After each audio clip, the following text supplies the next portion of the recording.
तो MP one रक्षक, क्षेत्र रक्षक, जेल प्रहरी, सहायक जेल अधीक्षक, इन 4 पोस्ट के लिए जो एग्ज़ाम होने वाला है 25 में से, इस एग्ज़ाम के बारे में यहाँ पर आपको बहुत सारे वीडियोस देखने को मिल रहे हैं। आज हम कोरा कागज़ यूपीएससी पर एपटेक पैटर्न के एमपीएसआई प्रीलिम्स 2025 के मोस्ट इंपॉर्टेंट क्वेश्चन जो कि साइंस एंड जो जनरल साइंस है यहाँ से पूछे गए थे वो हम यहाँ पर लेकर आए हैं, जिससे आपको ये समझ में आएगा कि हमें किस लेवल तक तैयारी को लेकर जाना है। तो यहाँ पर हम क्या देखने वाले हैं, यहाँ पर हम एमपीएसआई प्रीलिम्स 2025 की कुछ टॉप मोस्ट क्वेश्चंस देखने वाले हैं। उससे आपको समझ में आएगा कि वन रक्षक या फिर अगर आप सहायक जेल अधीक्षक की तैयारी कर रहे हैं तो आपको कितनी डेप्थ में तैयारी करनी है। साथ में मैं आपको बता दूं कि हम कोरा कागज़ यूपीएससी पर टेस्ट सीरीज़ भी लेकर आ रहे हैं और साथ में लेकर आ चुके हैं। प्लस यहाँ पर आपके लिए जो एनसीईआरटी बेस्ड नोट्स हैं वो भी हम प्रोवाइड करा रहे हैं। तो अगर अभी तक आपने हमारा टेलीग्राम चैनल ज्वाइन नहीं किया है या फिर पेड ग्रुप ज्वाइन नहीं किया है तो ज्वाइन कर सकते हैं। तो चलिए बिना कोई देरी किए, सबसे पहले ये क्वेश्चन पूछा गया था एमपीएसआई प्रीलिम्स में, पहली दूसरी शिफ्ट में शायद अगर ये क्वेश्चन पूछा गया था। तो यहाँ पर क्वेश्चन था माइक्रोस्पोरोजेनेसिस को इस प्रकार संदर्भित किया जाता है। तो ये क्वेश्चन कहाँ से आया है? अब समटाइम्स ये क्वेश्चन आपको लूसेंट में भी देखने को मिल जाता है, और समटाइम्स ये क्वेश्चन एनसीईआरटी में भी मिल जाता है। अब एनसीईआरटी के मैं स्क्रीनशॉट यहाँ पर लगा सकता हूँ, बट उससे कोई फ़ायदा नहीं होने वाला है क्योंकि हमको पता ही है कि एनसीईआरटी से ही मैक्सिमम क्वेश्चन एपटेक के द्वारा पूछे जा रहे हैं। अगर आप एमपीएसआई मेंस को भी अगर आपने फॉलो किया है तो वहाँ पर भी, क्योंकि जो मेंस से मैंने एनसीईआरटी के क्रक्स प्रोवाइड कराए थे मेरे टेलीग्राम पेड ग्रुप पर, वहीं से क्वेश्चन कहीं ना कहीं बहुत सारे क्वेश्चन देखने को मिले थे एमपीएसआई मेंस में। साथ में हमने प्रीलिम्स के क्वेश्चंस को भी क्या किया था, एनालाइज किया था। उसमें भी हमने देखा कि एनसीईआरटी से ही क्वेश्चन पूछे जा रहे हैं, तो क्यों ना हम तैयार हो जाएं उस एग्ज़ाम के लिए या फिर किसी भी एग्ज़ाम के लिए। तो ये माइक्रोस्पोरोजेनेसिस, इसके बारे में आपने सुना होगा, इसको बोलते हैं लघु बीजाणु जनन। तो इसका सही आंसर क्या होगा? इसका पराग कणों का निर्माण भी इसको कहते हैं। तो जो पराग कण होते हैं आपने देखे होंगे, कुछ इस प्रकार के जो छोटे छोटे कण होते हैं उनको बोलते हैं परागकण, और इन्हीं का बनना क्या कहलाता है? माइक्रोस्पोरोजेनेसिस।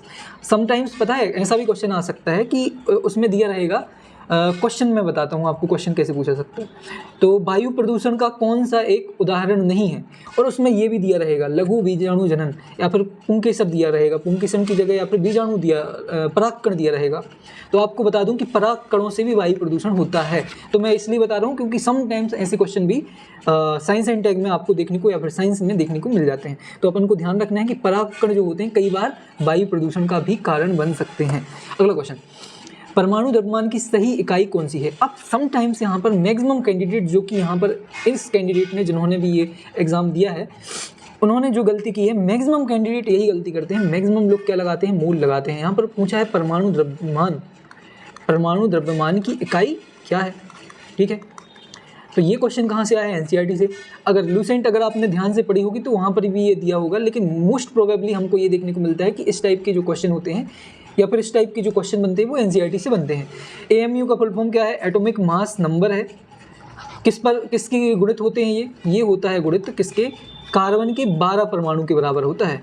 इसका मतलब जितने भी परमाणु होते हैं उनको मापने के लिए अगर मैं एक तराजू बना दूं, क्या बना दूं? एक तराजू बना दूं, तो एक तरफ अगर मुझे किसी दूसरे परमाणु, क्लोरीन की परमाणु द्रव्यमान को मापना है तो उस तरफ मैं 2 वाट रखूंगा या फिर 3 वाट रखूंगा। वाट मैं ऐसा इसलिए समझा रहा हूँ ताकि आपको समझ में आए।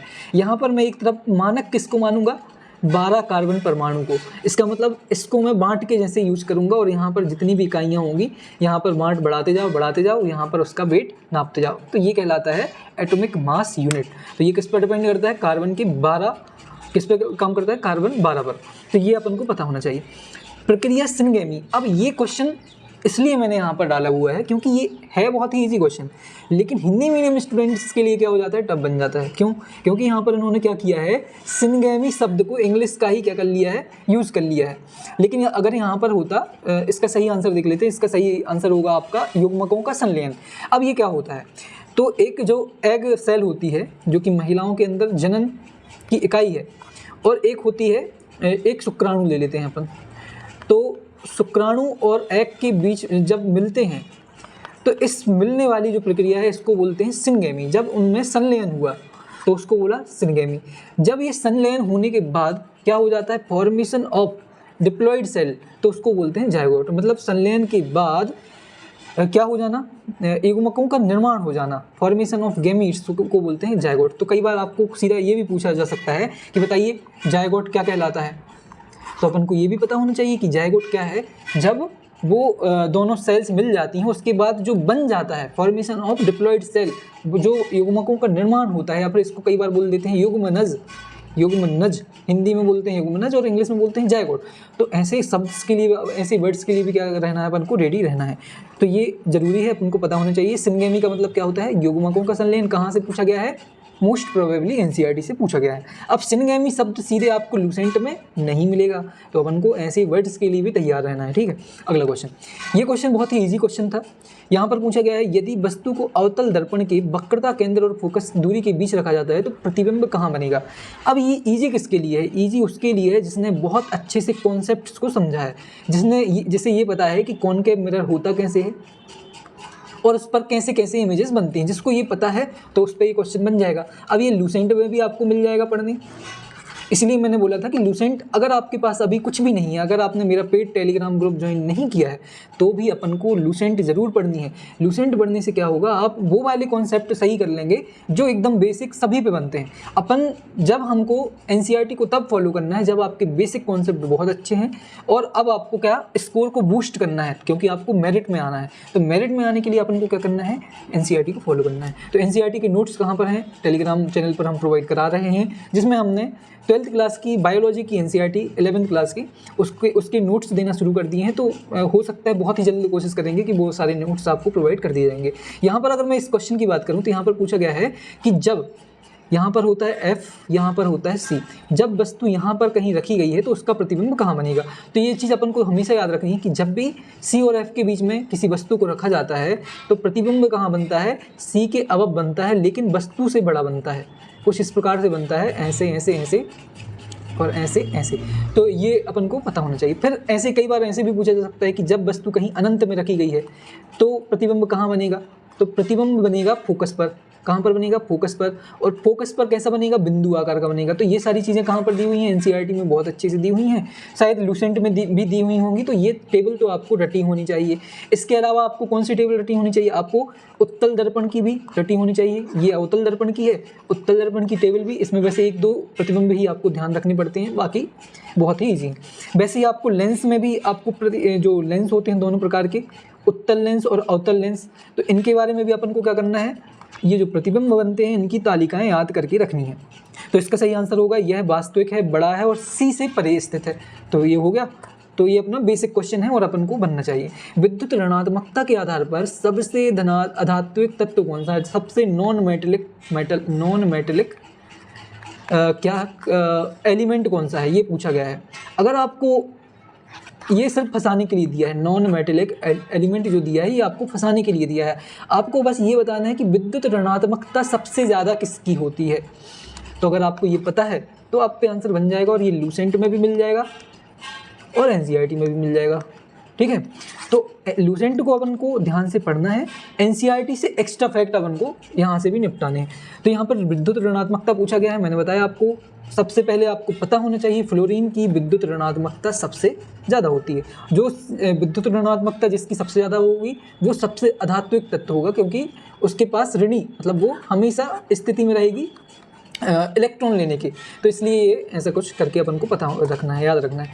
फ्लेमिंग के बाएं हाथ के नियम, अब ये एनसीईआरटी में आपको ये भी मिल जाएगा और ये भी मिल जाएगा। ये तो एकदम इजी क्वेश्चन है, आपसे मतलब इजीली बन जाएगा। तो चलिए दोनों को देखते हैं अपन। सबसे पहले फ्लेमिंग, अब ये इतना मोस्ट रिपीटेड क्वेश्चन है ना कि आपको तो ये फिंगर टिप्स पे याद रहना चाहिए।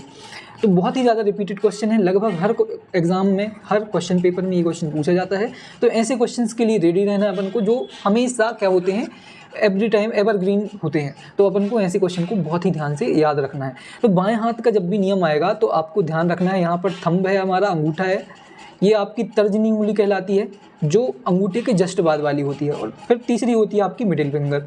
अब थोड़ा मेरी ड्राइंग को बिल्कुल भी जज ना करें, ठीक है। ये आपका अंगूठा है, ये आपकी तर्जनी है, और ये आपकी क्या है,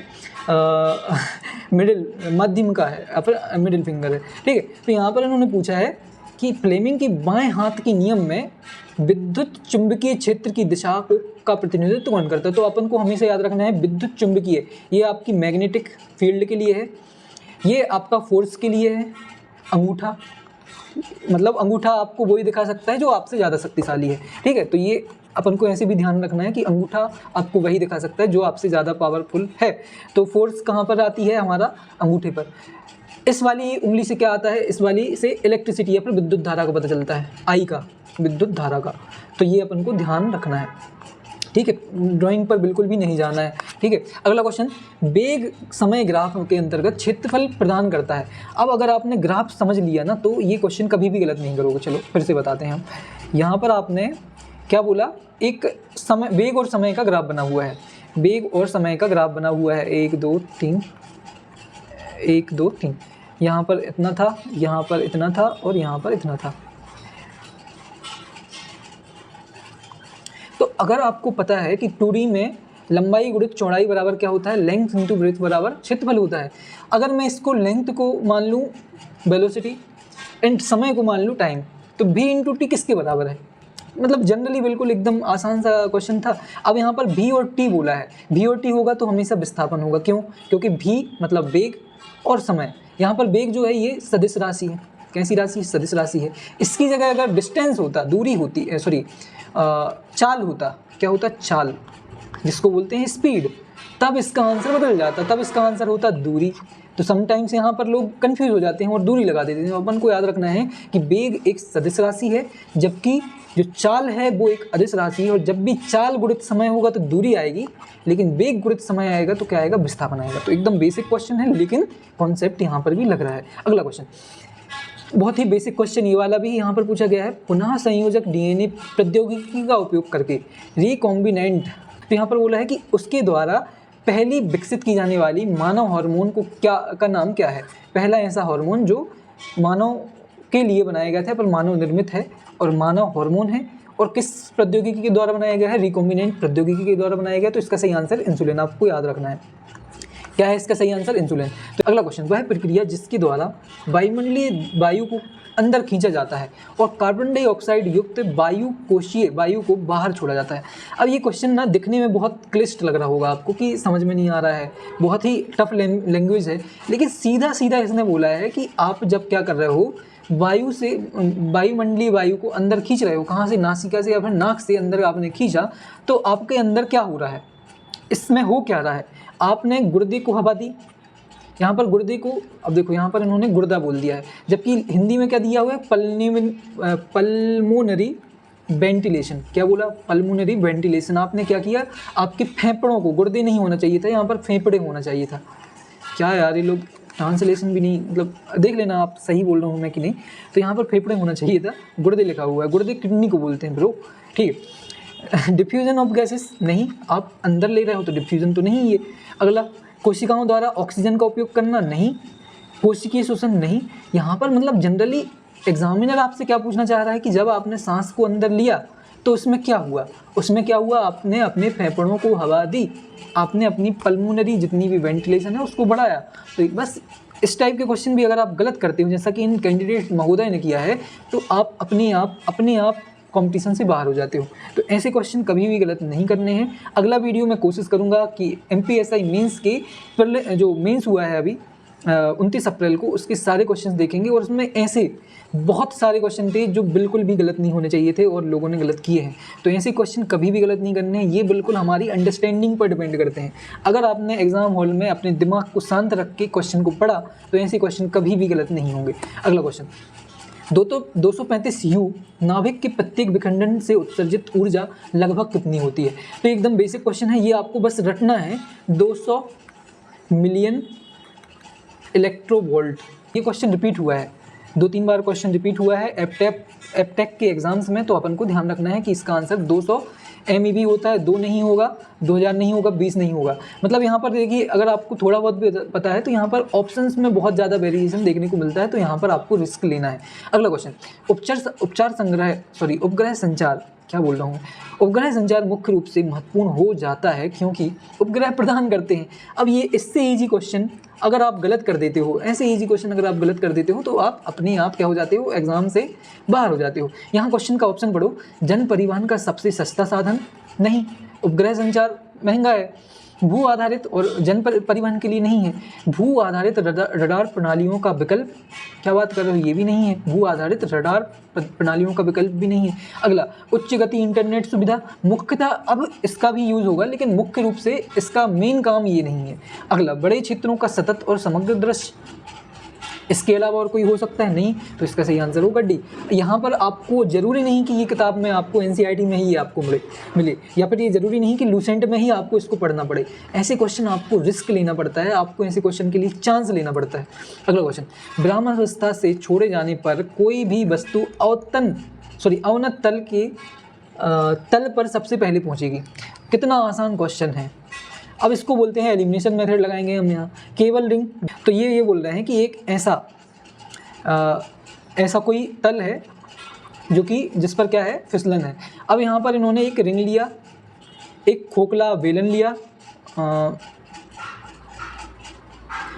जो थोड़ा सा आपको वैसे लुढ़काना है, ठीक है, इस टाइप से, और एक आपने कैसा बेलन लिया, एक ठोस बेलन लिया, ऐसे लुढ़केगा ना ये। तो ऐसे आप क्या कर रहे हो, तीन चीज़ों को लुढ़का रहे हो। तो ये बोल रहा है कि सबसे नीचे सबसे पहले कौन पहुंचेगा। अब केवल रिंग वैसे ही गलत हो गया, हो सकता है कि कोई भी पहुंच जाए। केवल खोखला, बिल्कुल नहीं। सब एक साथ पहुंचेंगे तो ये भी संभव नहीं है। सब कैसे पहुंच सकते हैं, सबका मास अलग अलग है, सबका आयतन अलग अलग है, सबका द्रव्यमान अलग अलग है। यहाँ पर देखो, केवल ठोस सिलेंडर, ये नहीं हो सकता, ये नहीं हो सकता। रिंग क्या होगा, रिंग जो होगा छोटा होगा। अब केवल ठोस सिलेंडर, इसलिए इसका सही आंसर है, क्योंकि ठोस सिलेंडर ऑलरेडी क्या होगा, उसका द्रव्यमान भी ज़्यादा होगा और उसका आयतन भी ज़्यादा होगा, तो इसलिए इसका सही आंसर होगा डी। तो ऐसे भी एलिमिनेट हो जाते हैं। अगला क्वेश्चन, जब एक चलती कार को अचानक रोक दिया जाता है, इसमें मुख्यतः जो कैंडिडेट ने गलती की है, सभी लोग ये वाली गलती करने वाले हैं।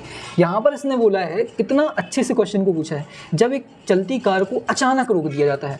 आप चल रहे थे कितने, 80 किलोमीटर/आवर kmph की स्पीड से चल रहे हो और आपने अचानक से क्या मार दिया, ब्रेक मार दिया, क्या होगा, आपकी गाड़ी ड्रिफ्ट होगी, हो सकता है कि पलट भी जाए। ड्रिफ्ट होने के साथ में आपके जो टायर हैं वो घिस जाएंगे, आग भी लग सकती है, और साथ में क्या हो सकता है, और साथ में हो सकता है कि वहाँ पर बहुत ही ज़्यादा तेज़ आवाज़ भी आपको सुनने को मिले। तो यहाँ पर क्या हो रहा है, ये वाला नहीं हो रहा है, ऊष्मा और ध्वनि में परिवर्तित हो जाती है। तो ये इसका सही आंसर होगा बी। ये भी नहीं होगा, ये भी नहीं होगा। तो ये मतलब बेसिक क्वेश्चन को अगर आप गलत करते हो तो आप अपने आप एग्जाम में बाहर हो जाते हो। अगला क्वेश्चन एनसीईआरटी से ही पूछा गया है, ठीक है। तो इसमें क्या पूछा गया है, इसमें बोला गया है सही द्विध्रुव आघूर्ण क्रम ज्ञात करें। तो ऐसे क्वेश्चन को आप अगर नहीं पता है तो दो चीज़ें आपको ध्यान रखनी है, क्या कि क्रम याद रखो, क्लोरीन, ब्रोमीन, आयोडीन। अगर आपको ये पता है ना तो भी आप थोड़ी 50% इसको क्या कर सकते हैं, एलिमिनेट कर सकते हैं। तो मैं ये जानता हूँ कि यहाँ पर आयोडीन लिया है, ब्रोमीन लिया है और क्लोरीन लिया है, तो मुझे पता है कि या तो क्लोरीन, ब्रोमीन, आयोडीन इस क्रम में हो सकता है, या तो आयोडीन, ब्रोमीन, क्लोरीन इस क्रम में हो सकता है। तो यहाँ पर देखो, आयोडीन, ब्रोमीन दिख रहा है, क्लोरीन दिख रहा है, मतलब ये आंसर हो सकता है, ये नहीं हो सकता है, क्लोरीन, ब्रोमीन, आयोडीन, या तो ये आंसर हो सकता है। इन दो में से आंसर हो सकता है, तो मुझे यहाँ पर रिस्क लेना चाहिए। अगर मुझे क्रम पता है तो मैंने 50% काम क्या कर दिया, अपना ही आसान कर दिया। अब अगर आपको एक चीज़ पता हो कि द्विध्रुव आघूर्ण जो हमारी आवर्त सारणी है उसमें ऊपर से नीचे जाने पर क्या होता है, यहाँ पर पूछा गया है द्विध्रुव आघूर्ण का सही क्रम बताना है, ठीक है। अगर आपको ये पता चल गया कि ऊपर से नीचे जाने पर घटता है तो आप इसको क्या कर देंगे, सही कर देंगे। तो इसका सही आंसर क्या होगा, सी होगा।